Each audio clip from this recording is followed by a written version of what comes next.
Nile says, I've been learning English since primary school, and I think I've come to this point where I'm stuck with a quite limited number of verbs, expressions, and phrases. What should I do? This is known as the last mile problem, and the last mile problem is very common among English learners. Level where the old way of learning no longer seems to work. Hey, I got up to this point, but I'm not getting anywhere. I'm doing the same stuff I was doing before, but I'm not getting anywhere with it. Whenever that happens in life, in English learning, you have to find a new model. You have to find a new way. Just because something worked for the last 100 years doesn't mean it will continue to work, right?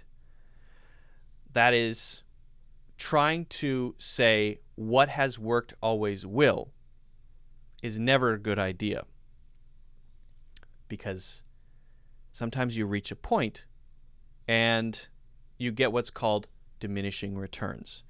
Diminishing returns means exactly what I said. It works until it plateaus or flattens out.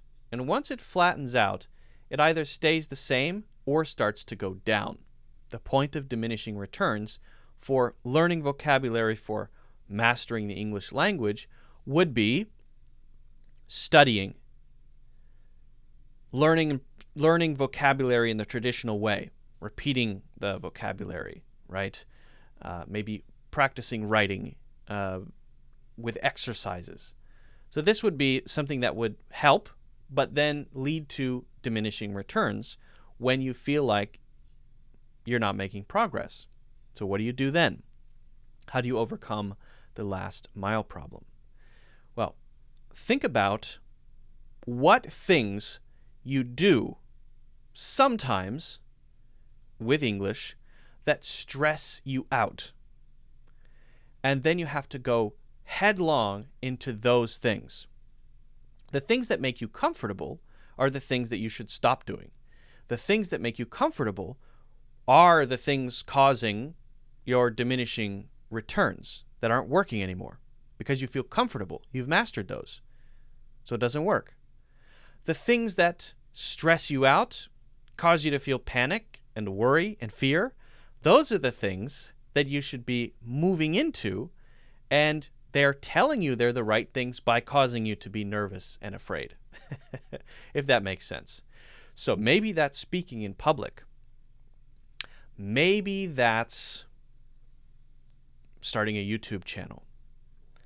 Maybe that's reading a really difficult book. Maybe that's writing a blog. Creating things with the language.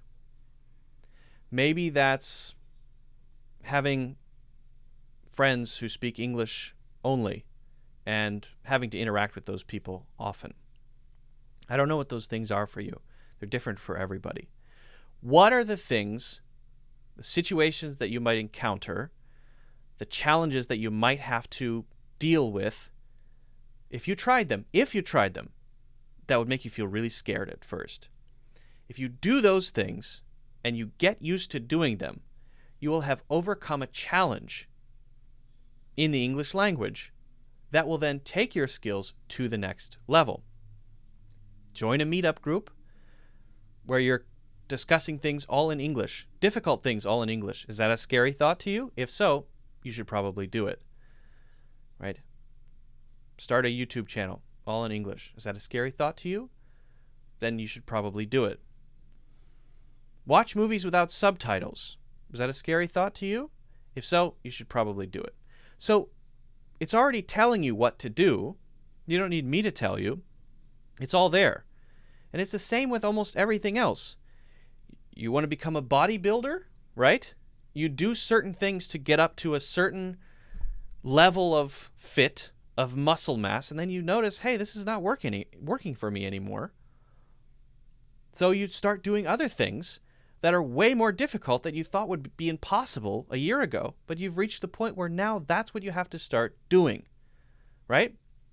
That's why people fire their coaches and get new coaches. There's nothing wrong with that coach. When I was younger, I played golf very seriously. I had a golf coach, and I got pretty good. I got so good at golf that I was as good as that coach. He couldn't teach me anything anymore. So I had to get rid of that coach, and I had to get another coach that was a better coach, that was way ahead of me, to learn from that coach.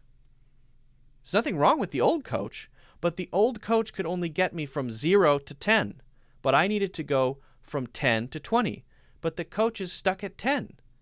So how can you expect to get better if you're just staying around 10 all the time? 10, why am I not improving? I'm doing 10 things. That's because you should be doing 20 things. Well, that's so hard. Exactly. Do those things for a while and you'll get to 20.